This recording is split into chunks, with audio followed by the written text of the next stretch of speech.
All right, yogis, this is a yoga tune-up that is going to help you really access those overhead positions a little bit better. Whether you're standing in Warrior One, where you're raising your arms up, or you're trying to do a handstand, we need to be able to have full access and full mobility and range of motion through our shoulder. And a lot of times what we find is we get really tight around the stabilizing muscles in the scapula, and we have a tendency then to rely heavily on our traps, so right around our neck.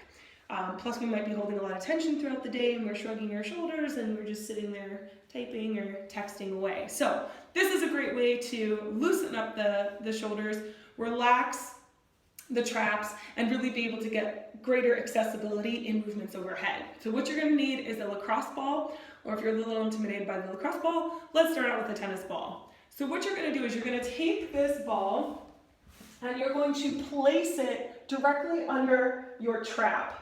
Okay, so your trap is right up, right by your neck. So follow your neckline down, right where your neck meets the clavicle. Roll your fingers back. You should be on your traps.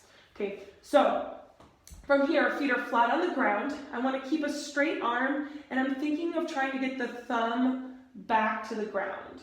Okay, while keeping a straight arm. So I bring it forward meaning towards my leg, and then I bring it back overhead. And I want to keep a straight arm in this process. I don't want to bend and flail because I really want to be able to follow the curvature of the scapula as I go around it.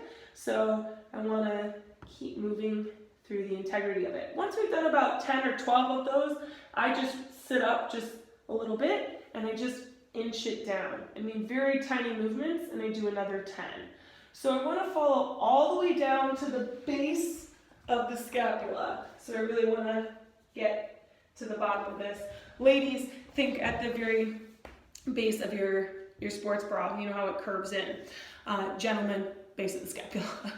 So doing this on each side is really going to help to open up our overhead mobility, and it's something that a lot of weightlifters have used in terms of mobility, but I think that it is very accessible for yoga students and teachers to be using as well. So if you have a student or you yourself find yourself super tight in the upper traps and around the shoulder, try using a lacrosse ball and see if it helps you out in your next asana. Until I see you guys again, remember, thrive on.